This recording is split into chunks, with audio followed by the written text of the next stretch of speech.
El rugido de un motor dañado rompía el silencio matutino en una avenida lujosa del centro de Madrid. Un coche deportivo de color rojo cereza, digno de una película de Hollywood, estaba detenido en medio de la vía, con el capó abierto y una columna de humo que ascendía lentamente hacia el cielo. Dentro del vehículo, una mujer elegantemente vestida golpeaba el volante con frustración. Llevaba gafas de sol oscuras, un traje de diseñador y una expresión que combinaba arrogancia con impaciencia. Era Isabela de la Veiga, una de las empresarias más poderosas de España, presidenta de un conglomerado hotelero, conocida por su carácter fuerte, su exigencia extrema y su desprecio por quienes no estaban a su nivel. Unos metros más adelante, un joven y delgado, con la ropa manchada de grasa, empujaba su vieja bicicleta hacia la acera. Su nombre era Andrés Moreno, un mecánico de barrio, acostumbrado a arreglar coches viejos y motos de repartidores. Andrés observó la escena con cautela, sabiendo que ese tipo de coches no eran para sus manos, ni ese tipo de mujeres tampoco. Pero algo lo hizo detenerse. ¿Necesita ayuda, señora?, preguntó con voz tranquila mientras se acercaba sin demasiada confianza. Isabela giró lentamente la cabeza, bajó sus gafas de sol y lo miró como si un insecto le hablara. ¿Tú? ¿Ayudarme tú? Se rió. Esto es un coche de $500,000, no una licuadora rota de barrio. Andrés respiró hondo. Estaba acostumbrado a ese tipo de humillaciones, pero algo en su interior le pedía que no retrocediera. A veces los problemas más caros tienen soluciones más simples de lo que piensa. Isabela frunció el ceño, entre divertida y despectiva. ¿Y qué propones, mecánico de bicicletas? ¿Que te deje meter tus manos sucias en mi Lamborghini? Un silencio incómodo se formó entre ellos. Algunos transeúntes comenzaban a mirar. No le estoy pidiendo dinero ni fama, respondió Andrés con firmeza. Solo ofrezco ayuda. Pero si no la quiere, buen día. Estaba a punto de alejarse cuando la voz de Isabela lo detuvo. «Espera», dijo, bajando del coche. «¿Sabes qué? Vamos a hacer esto interesante».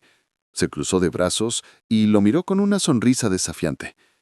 «Te doy 10 minutos. Si lo haces arrancar, te pagaré lo que vale una cena en uno de mis hoteles de lujo. Si no lo logras, tendrás que lavar mi coche durante una semana. ¿Aceptas?» Andrés la miró sorprendido, luego al coche, luego al reloj. Sus ojos brillaron con una chispa inesperada. «Acepto». Isabela lo observaba con una mezcla de burla y curiosidad. El joven sacó de su mochila unas herramientas básicas, limpió sus manos en un trapo y se inclinó bajo el capó. Sus movimientos eran rápidos, precisos. Tocó algunos cables, revisó el sistema de inyección, ajustó una válvula.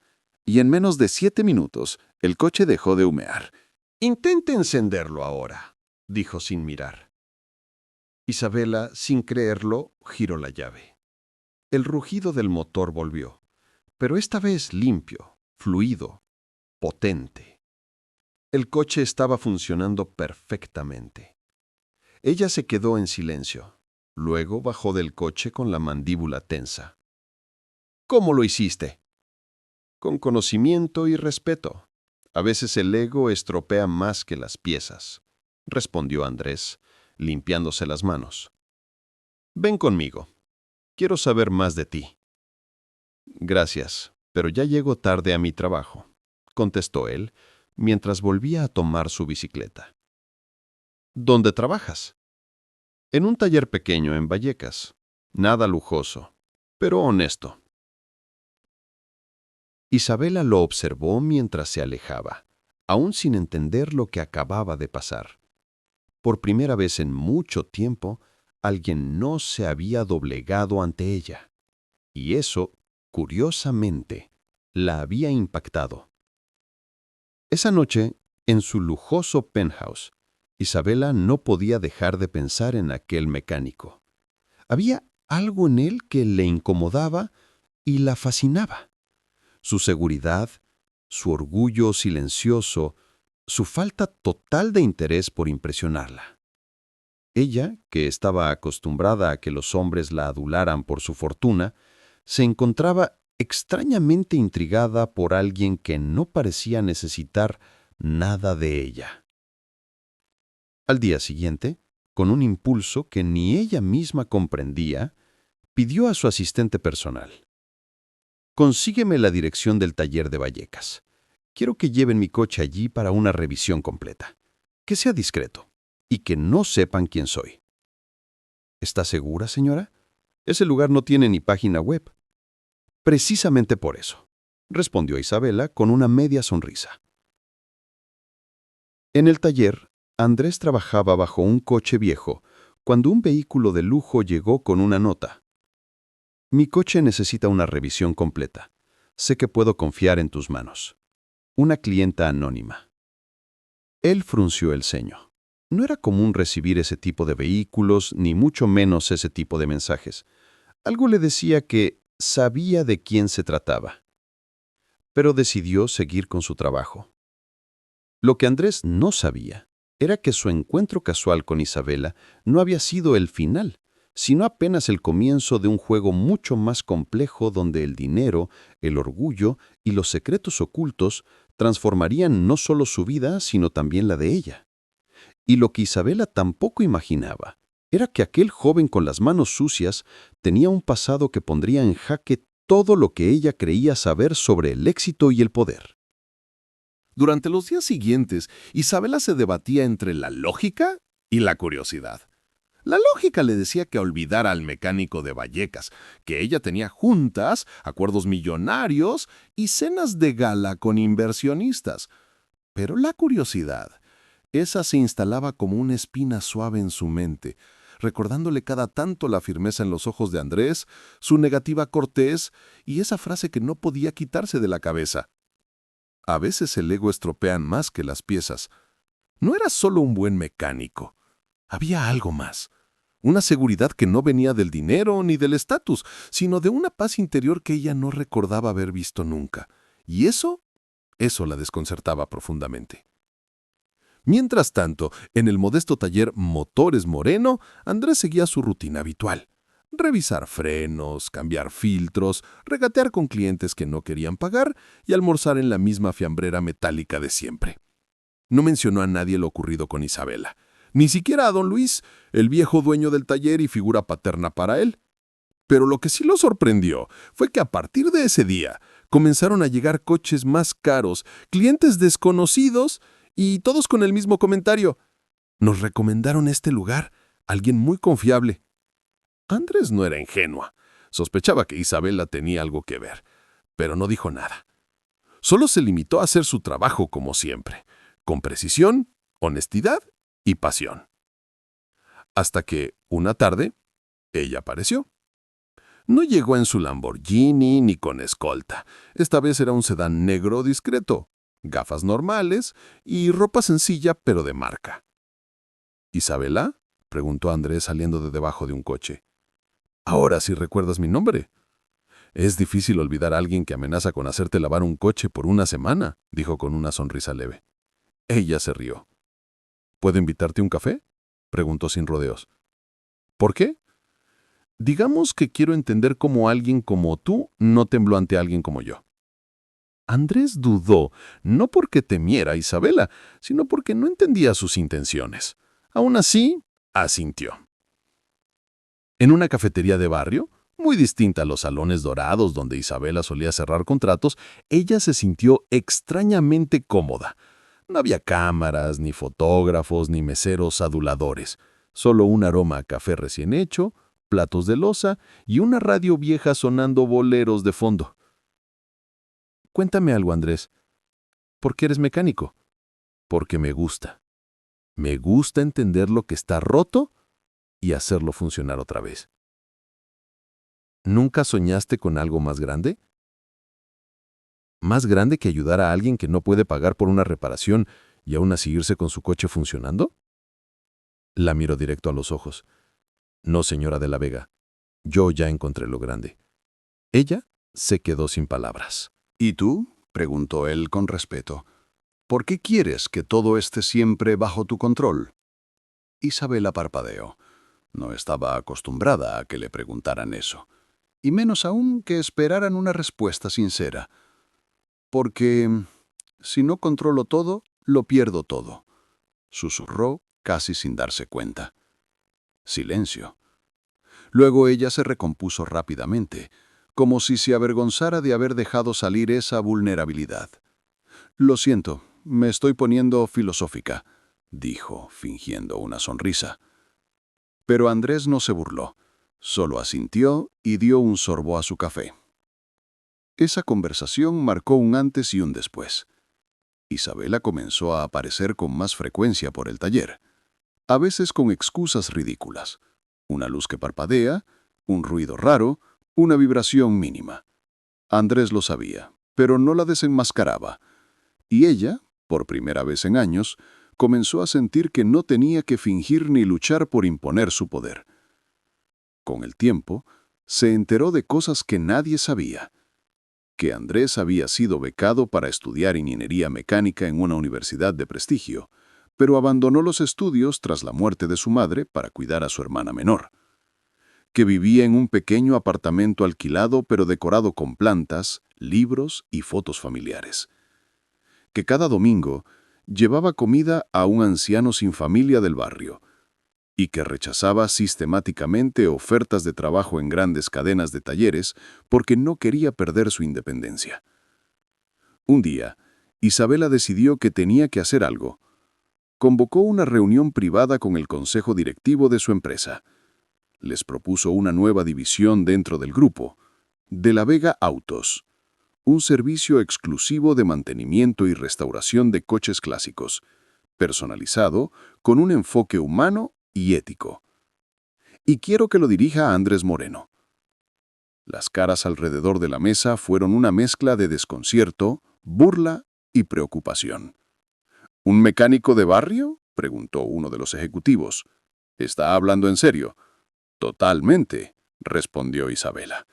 Tiene más talento, ética y visión que muchos de los que se sientan en esta mesa. ¿Tiene estudios formales? Tiene lo que falta en la mayoría: honor. Nadie se atrevió a contradecirla, pero la noticia corrió como pólvora, en los pasillos, en las redes, en los medios. La prensa sensacionalista tituló: Isabela de la Vega apuesta por un mecánico sin título para dirigir su nuevo proyecto millonario. Y como era de esperarse, no tardó en llegar la tormenta. Andrés recibió una llamada anónima esa noche. Aléjate de Isabela, no sabes en qué te estás metiendo. Y a la mañana siguiente, al llegar al taller, encontró la puerta forzada, herramientas destrozadas y un mensaje pintado con spray. Esto no es para ti. Pero si los atacantes creían que eso bastaría para detenerlo, se equivocaban. Lo que no sabían es que Andrés ya había vivido peores batallas. Y lo que Isabela tampoco sabía es que detrás de aquel mensaje había una red de traiciones internas en su propia empresa, y que ese juego, que había empezado por curiosidad, estaba a punto de costarle mucho más que un coche averiado. Aquel lunes amaneció con nubes pesadas sobre Madrid, presagio perfecto para el vendaval que se avecinaba. Andrés llegó temprano al taller, con la esperanza de limpiar el desastre antes de que don Luis o los vecinos lo vieran. Pero al abrir la persiana metálica y ver el interior, su corazón se hundió. Herramientas esparcidas, cristales rotos, pintura negra sobre las paredes con frases hirientes. Usurpador, tú no perteneces aquí. Don Luis llegó minutos después y se quedó en silencio, con el rostro demacrado. ¿Esto es por lo de la señora de la Vega?, preguntó.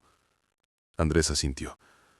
No sé quién fue, pero no me sorprende. Chico, ¿de verdad vas a meterte con esa gente?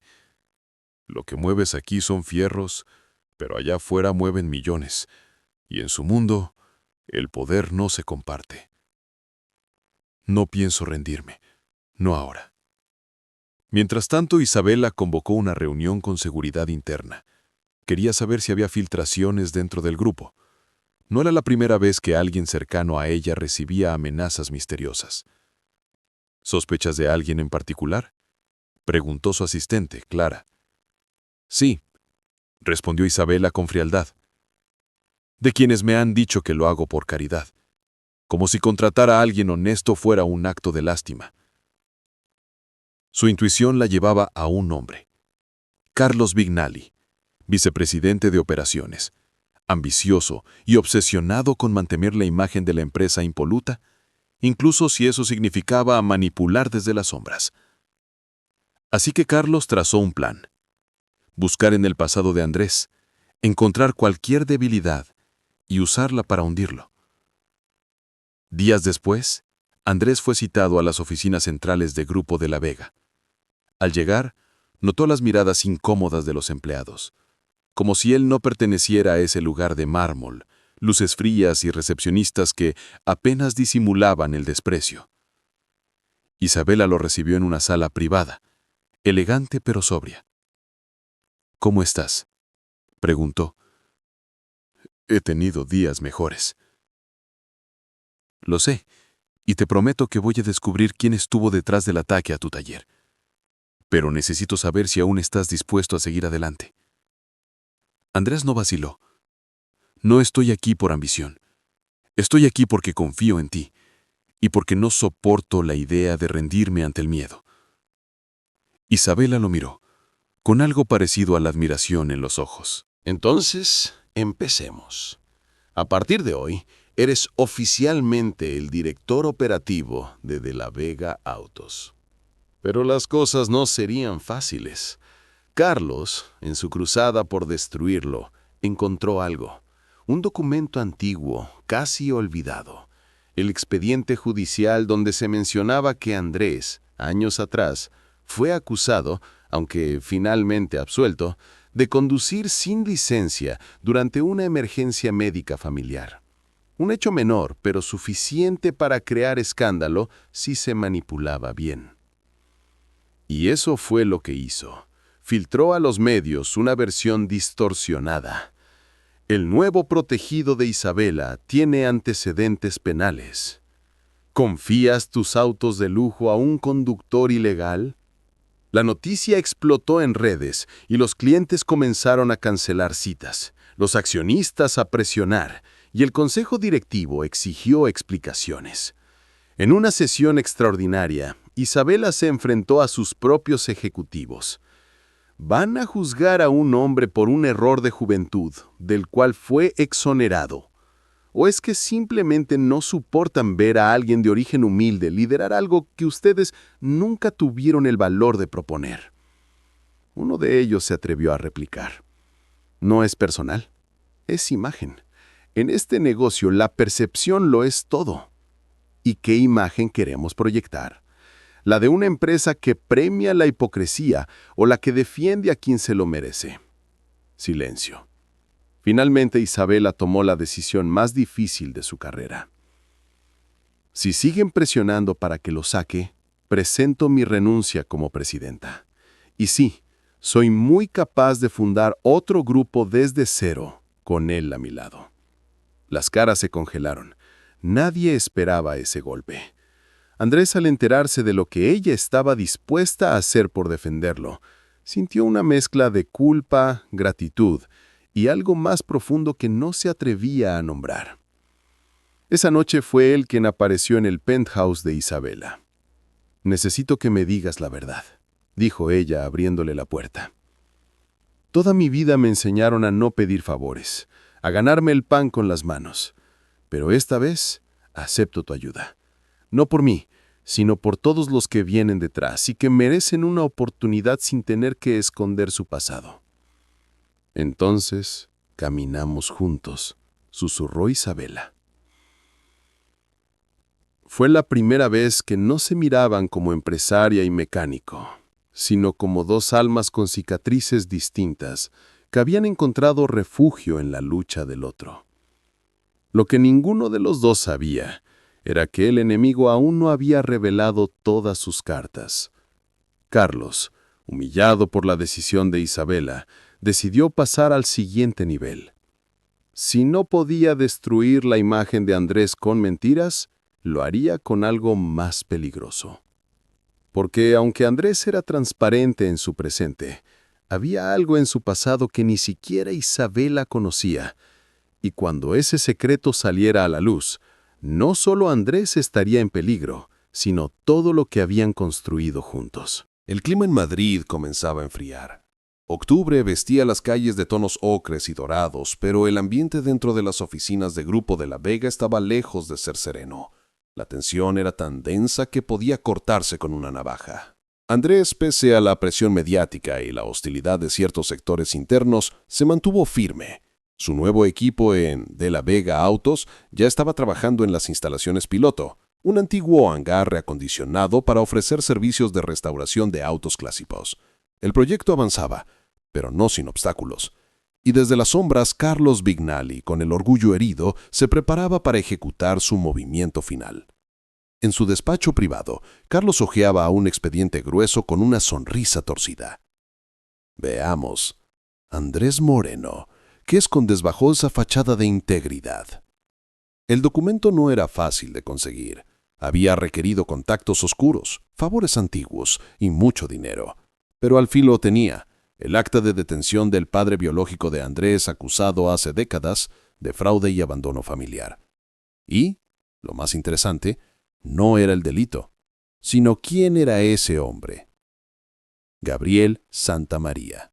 Un nombre que, para cualquiera, pasaría desapercibido, pero para quienes conocían la historia empresarial del país, Santamaría había sido una leyenda caída en desgracia, socio fundador de una importante empresa de ingeniería, expulsado tras un escándalo millonario que involucraba fondos desviados y contratos fantasmas.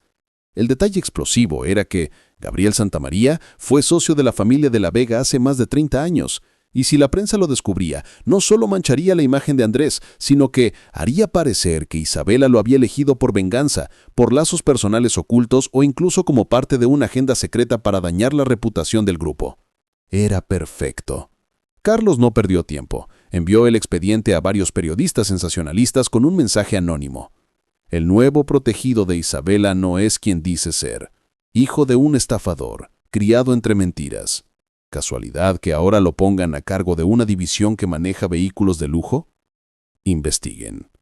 La historia se cuenta sola. Esa misma tarde, Isabela recibió una llamada urgente de su jefa de comunicaciones. Tenemos un problema. Hay rumores que conectan a Andrés con Gabriel Santamaría. ¿Qué? Su voz tembló ligeramente. Están armando una narrativa peligrosa. Que todo esto es un ajuste de cuentas. Que tú sabías quién era desde el principio. Eso no es cierto, interrumpió. Yo no tenía idea. Pero el daño estaba hecho. Los medios comenzaron a publicar titulares como «El hijo del enemigo dentro del imperio de la Vega». Del taller a la venganza. ¿Quién es realmente Andrés Moreno? Andrés, al ver las noticias, supo que no podía esconderse más. Esa noche, sin avisar, subió hasta el ático de Isabela y tocó su puerta. Ella abrió con el rostro sombrío. «Necesitamos hablar», dijo él. «Sí, lo necesitamos». Entraron en silencio. Se sentaron frente a frente, sin la barrera de títulos, trajes ni cámaras. «¿Es cierto?», preguntó ella sin rodeos. «¿Tu padre es Gabriel Santamaría?». Andrés asintió. «Lo es, pero no lo veo desde que tenía 7 años». «¿Por qué nunca me lo dijiste?». «Porque no tengo relación con él. Porque no quiero que me definan por lo que otro hizo antes de que yo supiera escribir mi nombre». Su voz era serena, pero cargada de dolor. Isabela bajó la mirada. No por desconfianza, sino porque en ese momento recordó algo que había olvidado hacía años. Gabriel Santamaría traicionó a mi padre. Lo dejó en la ruina durante un proyecto en África. Estuvo a punto de destruir nuestra familia. Silencio.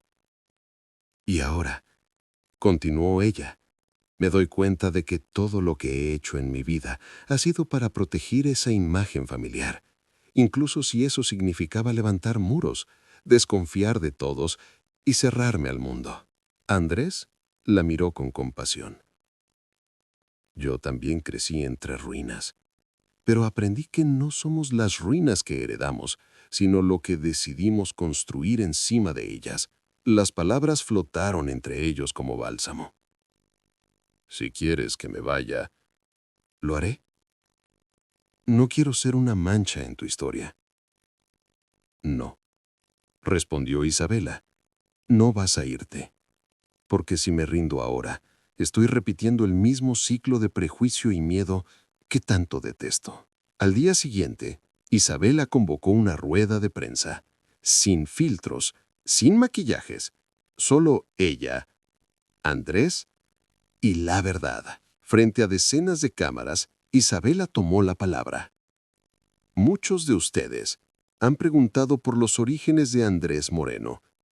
¿Sí? Es hijo de Gabriel Santamaría, pero juzgar a alguien por el pasado de su padre es como condenar a un árbol por la sombra de otro. Andrés no llegó aquí por venganza, ni por compasión. Está aquí porque lo merece, porque tiene principios, talento y el valor de decir la verdad cuando otros la ocultan. Luego Andrés se acercó al micrófono. ¿Su voz no tembló? Mi padre me enseñó todo lo que no quiero ser. Y la vida me enseñó que el respeto se gana todos los días con trabajo honesto. No espero que todos me crean, pero sí que me juzguen por mis actos, no por mi apellido. La sala quedó en silencio, y entonces un aplauso rompió el hielo. Luego otro, y otro, hasta que la ovación fue unánime. Carlos, al ver la transmisión desde su despacho, arrojó su copa contra la pared. Su plan había fracasado. Pero él no era un hombre que se rindiera con facilidad. Porque si la verdad no los destruía, la mentira aún podía hacerlo. Y Carlos tenía una última carta bajo la manga, una falsificación. Una trampa. Una traición. La calma después de la rueda de prensa fue breve. Aunque la opinión pública comenzó a simpatizar con Andrés, no todos estaban dispuestos a olvidar tan fácilmente. En las oficinas del Grupo de la Vega, las tensiones seguían palpables. Los cuchicheos se mantenían en los pasillos y algunos accionistas empezaron a inquietarse con el riesgo reputacional del nuevo proyecto. Pero mientras Andrés e Isabela pensaban que habían superado la tormenta, la verdadera trampa apenas comenzaba a desplegarse.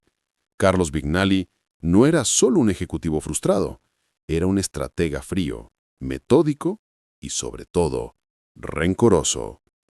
No aceptaba haber sido humillado públicamente. No toleraba haber perdido influencia ante un don nadie. Así que tomó medidas desesperadas. Si no puedo destruirlo con su pasado, lo haré con su presente, susurró mientras enviaba un mensaje cifrado desde su móvil. Al otro lado del mensaje, un contacto anónimo respondió con una sola palabra. Hecho.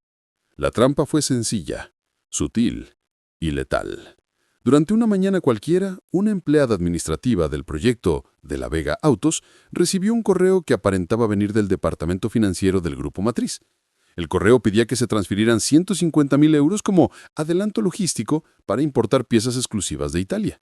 Todo parecía legítimo, el remitente, el lenguaje técnico, los documentos adjuntos, incluso las firmas digitales falsificadas. El pago fue aprobado por Andrés confiando en el proceso interno. Solo que la cuenta de destino era una cuenta ficticia, creada bajo el nombre de Andrés Moreno. 3 días después, una alerta de auditoría interna estalló como bomba. ¿Qué? ¿Andrés Moreno desvió fondos?, gritó uno de los directores financieros. Tenemos una transferencia con su firma y una cuenta vinculada a su nombre en Suiza. La noticia se propagó como fuego. La prensa la tomó con gusto. El protegido de Isabela, acusado de fraude. ¿Qué? ¿Era todo parte de un plan? De mecánico honesto a estafador internacional. Isabela, al enterarse, se negó a crearlo. Eso es imposible. Andrés no haría algo así. Pero incluso Clara, su asistente más leal, se mostró preocupada. Las pruebas son claras. La cuenta está a su nombre. La firma coincide. Todo parece ¿Real? Entonces alguien lo ha preparado muy bien, respondió Isabela con los ojos encendidos. Andrés fue citado de urgencia a una reunión del consejo. La sala estaba fría. Las miradas, duras. Carlos, por supuesto, estaba allí, con su máscara de falsa preocupación. «Necesitamos una explicación», dijo uno de los abogados. «No he autorizado ninguna transferencia a cuentas privadas y jamás abriría una cuenta en Suiza», respondió Andrés. «¿Está diciendo que esto fue una falsificación? ¿Un montaje?», cuestionó Carlos con un tono apenas disfrazado de ironía. «Eso exactamente». El abogado deslizó sobre la mesa los documentos. Andrés los revisó uno por uno, y ahí estaba. Su nombre, su número de identificación, su firma, todo. «Esto no es mío. Yo no firmé esto», murmuró, sintiendo por primera vez un leve temblor en la voz. «Los peritos confirmarán si es así», dijo Carlos. «Pero mientras tanto, y por el bien de la empresa, proponemos suspenderlo de sus funciones hasta esclarecer los hechos». Isabela se puso de pie, indignada. «Esto es una cacería de brujas. No hay pruebas concluyentes, solo suposiciones». «No es personal, señora de la Vega. Es protección corporativa», respondió Carlos con falsa calma. Pero su sonrisa traicionaba su satisfacción interior. Esa noche, Andrés regresó a su pequeño apartamento. El portero lo miró de reojo. 2 vecinos se alejaron cuando él entró al edificio. En la puerta, encontró un papel pegado. «Ladrón con corbata». Isabela llegó minutos después. Él abrió sin decir palabra.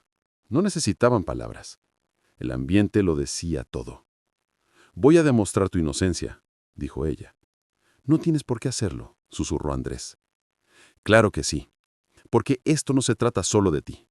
Se trata de todos los que alguna vez fueron destruidos por las mentiras del poder». «Te estás poniendo en riesgo, Isabela. Ya muchos creen que me defiendes por algo más que justicia». «¿Y si fuera así?», preguntó ella, sin apartar la mirada. «¿Y si lo hiciera porque creo en ti? Porque admiro lo que eres y porque...» Hizo una pausa, como si le costara decirlo. «Porque tú me devolviste algo que yo había perdido hace años. Fe».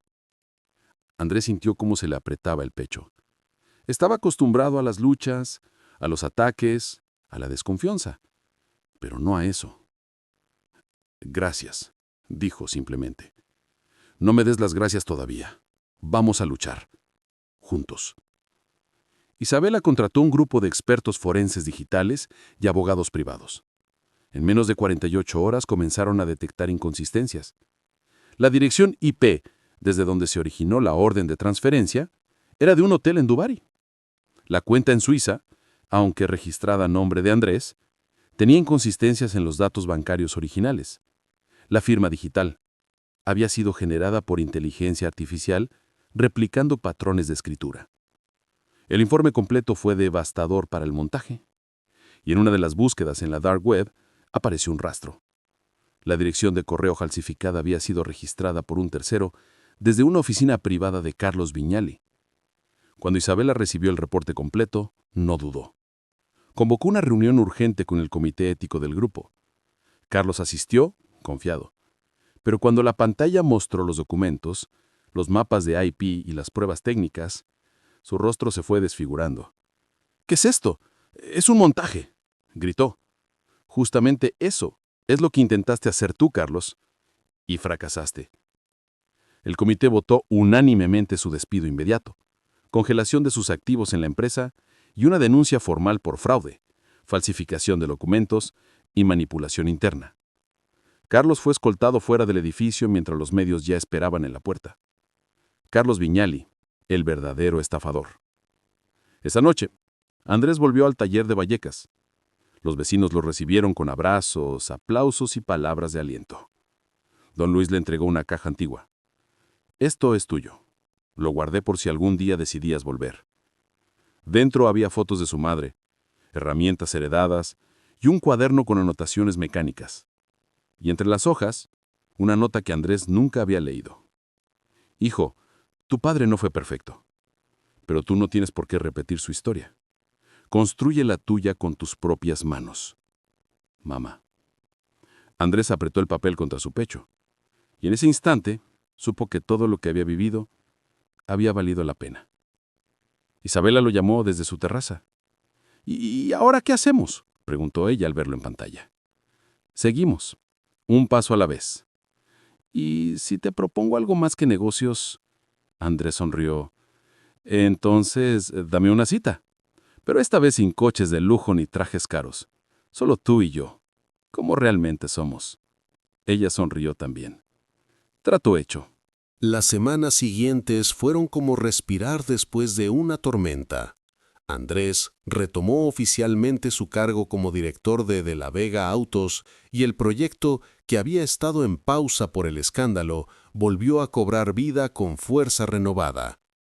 Pero más allá del trabajo, algo había cambiado entre él e Isabela. Ya no eran solo aliados en una causa justa. Había miradas prolongadas, silencios que decían más que 1000 palabras y una complicidad que nacía no del poder, sino del respeto mutuo. Sin embargo, como suele suceder en las grandes historias, cuando la luz comienza a brillar demasiado, las sombras no tardan en regresar. El taller boutique que lideraba Andrés ya contaba con su primer equipo de especialistas. Restauraban un Jaguar clásico de 1968 para un coleccionista francés, y al mismo tiempo trabajaban en un Porsche de carreras que iba a presentarse en una feria internacional. La fama del nuevo servicio se expandía y con ella el interés de los inversores. Una mañana, Isabela fue convocada a una reunión especial del Consejo Ampliado del Grupo de la Vega. Al entrar, notó que había rostros nuevos, y uno en particular la dejó helada. Un hombre de unos 60 años, traje azul oscuro, mirada afilada, rostro perfectamente rasurado. Se levantó con una sonrisa de dientes blanquísimos y dijo: «Señora de la Vega, qué placer volver a verla». «No puede ser», susurró ella. Se trataba de León Guerra, un viejo conocido de la familia, inversor despiadado y antiguo rival de su padre en el mundo empresarial. El mismo hombre que, años atrás, intentó absorber parte del imperio de la Vega tras la caída de Gabriel Santamaría. «Vengo en nombre de un fondo suizo que ha adquirido el 18% de participación del proyecto de la Vega Autos», anunció con voz impecable, «y me han nombrado representante ante el Consejo Ejecutivo». «¿Y con qué fin exactamente?», preguntó Isabela sin ocultar su molestia. «Colaborar, supervisar y, por supuesto, asegurar el retorno de la inversión. El mundo de los autos de lujo es competitivo. No podemos permitirnos más escándalos ni sentimentalismos innecesarios». La palabra sentimentalismos quedó suspendida como una amenaza velada. Esa noche, Isabela llamó a Andrés a su oficina. «Tenemos un problema». «¿Carlos? ¿Otro sabotaje?» «Peor. Se llama León Guerra. Es como una serpiente que cambia de piel pero no de veneno». Le explicó la situación: la compra de acciones por parte del fondo suizo, la designación de León como representante y la clara intención de tomar control del proyecto. ¿Y qué quiere de nosotros? Probablemente desacreditarnos, o algo peor, absorber el proyecto y despedirnos a los dos. Andrés respiró hondo. ¿Puedo preguntar algo? Claro. ¿Por qué no vendiste todo cuando empezaron los escándalos? Habría sido fácil salir con las manos limpias. Porque por primera vez en años estoy haciendo algo en lo que creo. No se trata de dinero, se trata de dignidad. Andrés sonrió. Entonces, no te dejaré sola. Sea lo que sea que venga, luchamos juntos. Pero el enemigo ya se estaba moviendo. León Guerra comenzó a solicitar auditoría sorpresa, revisiones de contratos, e incluso proponía ajustes de imagen para Andrés. «No es personal», decía con esa sonrisa falsa. «Pero en estos tiempos los inversionistas prefieren perfiles más tradicionales». Una forma elegante de decir, «quítate del medio». Y no era el único. Algunos ejecutivos comenzaron a mostrarse nerviosos. Temían que la presencia de León generara cambios estructurales. Rumores de fusiones, despidos y nuevos directores comenzaron a circular. Una noche, mientras Andrés caminaba por las instalaciones vacías del taller, encontró a un hombre observando uno de los coches clásicos. Llevaba una gabardina oscura, sombrero bajo y una cicatriz en la mejilla izquierda. «¿Qué se te ofrece?», preguntó Andrés. El hombre giró lentamente. «Busco a Andrés Moreno. ¿Eres tú?». «Sí». «¿Quién la pregunta?». El desconocido sacó una hoja doblada del bolsillo y la dejó sobre el capot del coche. Luego, sin decir palabra, se marchó. Andrés desdobló el papel. Era una fotografía antigua, borrosa. 2 hombres estrechándose la mano. Uno era Gabriel Santamaría, su padre. El otro, León Guerra. Y al dorso un mensaje escrito a mano. Tu padre y él compartieron más que negocios. Cuidado con lo que descubres. No todo es lo que parece. Al día siguiente, Andrés fue directo a la oficina de Isabela. Le mostró la foto y el mensaje. Ella palideció. Esto no lo sabía. Siempre pensé que mi padre y el tuyo fueron víctimas de guerra, pero ¿eran socios? ¿Y si todo esto, la caída de mi padre, su desaparición, tu lucha por limpiar el nombre familiar, ha sido una manipulación desde el inicio? Isabela se levantó lentamente. Si León fue quien los enfrentó, y al mismo tiempo quien se benefició de sus ruinas, entonces estamos luchando contra algo más grande, completó Andrés. Esa noche decidieron actuar. Contactaron a una antigua periodista de investigación, Mariana Ríos. Había seguido de cerca los escándalos de los 90. Ella aceptó ayudarlos bajo una condición. No me pidan que tenga piedad. Si saco la verdad, la sacaré toda. Isabela y Andrés asintieron. Ya no había marcha atrás. Mientras tanto, León Guerra convocó a una reunión especial con accionistas del Fondo Suizo. Señores, creo que ha llegado el momento de asumir el control completo del proyecto. Propongo remover a Andrés Moreno y sugerir una reestructuración inmediata. Tengo los votos.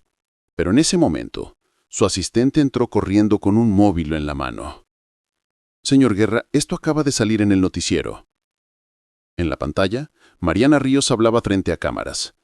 Después de meses de investigación, hoy presentamos documentos inéditos que vinculan a León Guerra con operaciones fraudulentas en los años 90 junto a Gabriel Santamaría. No solo fue testigo, sino coautor del colapso financiero que afectó a cientos de familias.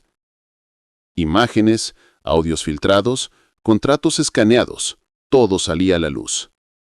León Guerra se quedó congelado, por primera vez, sin palabras.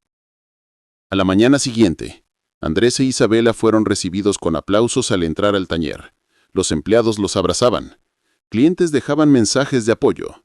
Y la prensa hablaba de ellos no como escándalo, sino como símbolo de integridad. ¿Cómo te sientes?, preguntó Isabela. Libre, respondió Andrés. Y listo para lo que viene. ¿Lo que viene? Sí, porque esto apenas empieza. Ella lo miró sorprendida. ¿Tienes un plan? Andrés la miró con complicidad. No solo uno. Tengo un sueño. Las primeras luces del amanecer entraban por las ventanas del taller como una bendición. Después de semanas de escándalos, traiciones y batallas legales, el ambiente por fin era diferente. El equipo de la Vega Autos se movía con energía renovada. Las caras, antes tensas, ahora estaban llenas de entusiasmo. Y en el centro de todo, Andrés Moreno. Ya no era el mecánico tímido que evitaba llamar la atención. Ahora era un líder natural, respetado no por su apellido ni por títulos, sino por lo que representaba: resiliencia, integridad y visión. Isabela entró al taller con su habitual elegancia, pero esta vez sin el maquillaje pesado ni los trajes de alta costura. Llevaba vaqueros, una blusa blanca y una expresión serena. Nadie la había visto así jamás, y fue Andrés quien notó el cambio de inmediato. ¿Quién eres y qué has hecho con Isabela de la Vega? Bromeó. He decidido que me gusta ver grasa en las manos si es por una buena causa, respondió, sonriendo. Entonces ven, hoy toca algo especial. La llevó a una sala lateral del taller. Al abrir las puertas, Isabela se quedó sin palabras. Delante de ella, cubierto por una tela gris, había un coche, pero no cualquier coche. ¿Qué es esto? Andrés la miró fijamente. Un proyecto secreto, nuestro primer diseño propio, un modelo único, una mezcla entre tecnología moderna y alma clásica. Tiró de la tela y dejó al descubierto un vehículo impresionante. Líneas elegantes, faros redondeados, interior de cuero artesanal, motor eléctrico silencioso y potente. En el capó, una insignia pequeña, con una M estilizada. ¿M? Moreno. Pero no por mí, por mi madre. Se llamaba Marina Moreno. Esto es un homenaje a ella y a todos los que luchan sin ser vistos. Isabela entró al taller con lentitud, tocando el metal suave, admirando cada detalle. «Es hermoso», dijo con un nudo en la garganta. «Quiero presentarlo en el Salón Internacional del Automóvil de Ginebra, no como un coche de lujo, sino como un símbolo, un coche con alma, hecho por manos reales, sin adornos vacíos, solo verdad». Ella lo miró emocionada. «¿Sabes qué es lo que más me asusta?» «¿Qué?» «Que tú no solo estás cambiando esta empresa, estás cambiándome a mí». Andrés se acercó lentamente, y por primera vez, no como empleada ni empleador, ni como aliados en batalla, sino como dos personas que habían aprendido a confiar. «Tú también me cambiaste, Isabela». El silencio se llenó de algo nuevo, una pausa cómplice, una tensión dulce. Pero antes de que algo más pasara, el móvil de Isabela vibró. Era Clara, su asistente. «Señora de la Vega, hay alguien pidiendo hablar con usted. Está aquí afuera. Dice que es urgente». «¿Quién?» «Gabriel Santamaría». Isabela se quedó helada. Gabriel Santamaría, al escuchar el nombre, sintió que el aire le faltaba. «¿Estás segura?», preguntó ella. Él mostró una identificación. Dice que quiere ver a Andrés, que necesita contarle la verdad completa. Ambos salieron al patio trasero, y allí estaba. Un hombre de cabello gris, rostro demacrado, bastón de madera y mirada agotada. No era el empresario arrogante de las fotos antiguas, era solo un anciano, roto por dentro. Andrés, dijo con voz temblorosa, sé que soy la última persona que quieres ver, pero necesito explicarte. Andrés lo miró fijamente. No había odio, pero tampoco perdón. Tienes 3 minutos. Gabriel tragó saliva. Durante años me escondí, no por cobardía, sino porque alguien me obligó a desaparecer. ¿León Guerra? Gabriel asintió. Él me tendió una trampa, usó mi nombre, mis cuentas, y cuando intenté enfrentarlo, amenazó con hacer daño a tu madre. Por eso me fui, por eso fingí ser culpable. Y cuando supe que había muerto, quise volver, pero no tuve el valor. ¿Y ahora sí lo tienes? No, lo que tengo es miedo. Miedo de morir sin que sepas que nunca te abandoné por elección. Isabela observaba en silencio. Andrés respiró hondo. Luego dijo, ya no soy ese niño que te esperaba en la puerta. Ese niño murió hace tiempo, pero el hombre que soy hoy entiende que el pasado no se cambia, solo se aprende. Gabriel soltó una lágrima. ¿Puedo al menos verte una vez más presentando ese coche? Andrés dudó. Puedes verlo, pero desde el público. Yo ya no necesito un padre, necesito verdad. Y tú ya me diste la tuya. Gabriel asintió, y por primera vez se alejó sin que alguien lo corriera. Semanas después, el nuevo modelo M1 Marina fue presentado en el evento de Ginebra. El auditorio estalló en aplausos cuando Andrés, vestido con su mono de trabajo, subió al escenario acompañado de Isabela. Este no es solo un coche, es una historia. La historia de cómo el barro puede volverse oro si se lo trabaja con amor, con verdad y con las manos limpias, dijo ante miles de personas.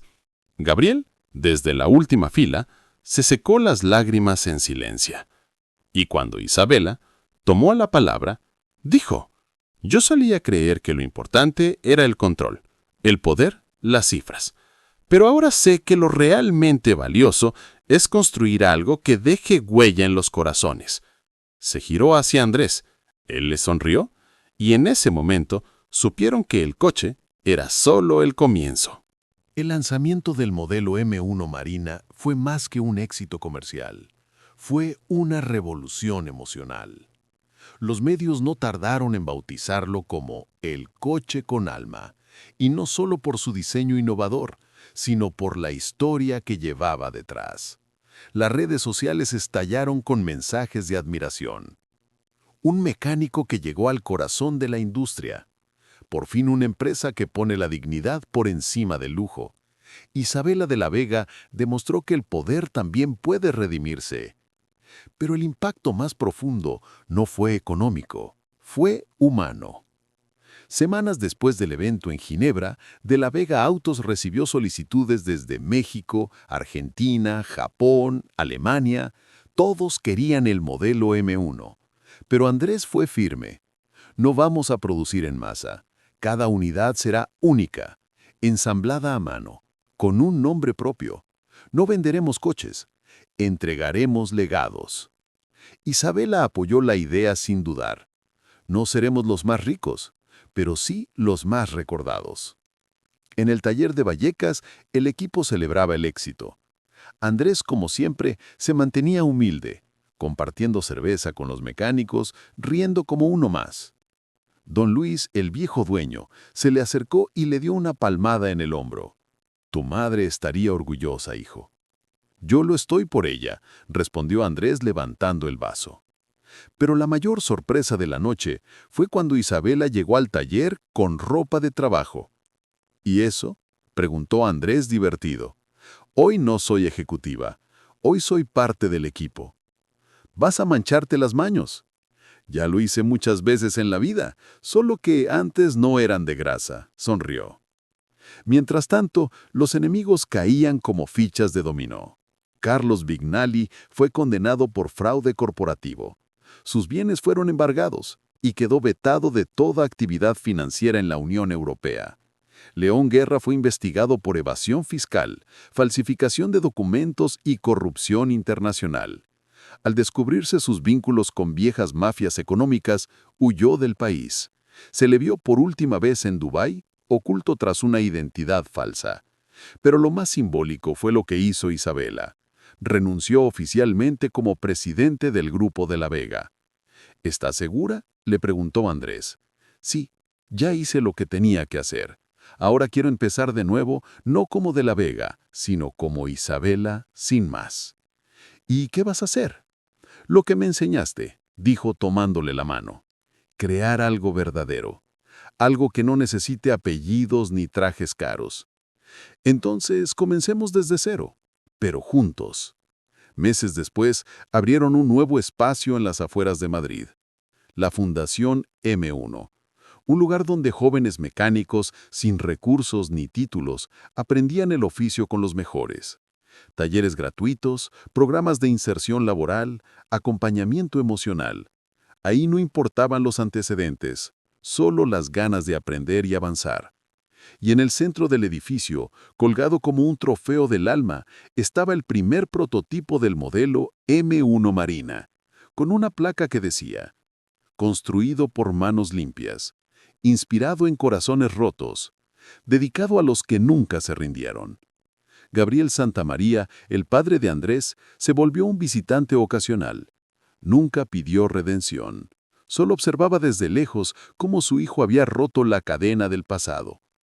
Una tarde dejó una carta en el buzón del taller. «Nunca pude darte lo que merecías, pero gracias por demostrarme que no todo está perdido, que aún en el barro puede nacer una flor. Tu madre estaría feliz, y yo, por fin, en paz». Andrés no respondió, solo guardó la carta entre sus herramientas más preciadas. Y así, lo que comenzó con una avería en una calle de Madrid, se convirtió en una lección para el mundo. Que nadie es menos por tener las manos sucias. Que los verdaderos motores no se mueven por gasolina, sino por sueños. Que incluso el corazón más herido puede volver a latir si se encuentra con el respeto, el amor y la verdad. Y que a veces una simple reparación puede cambiar el curso de toda una vida.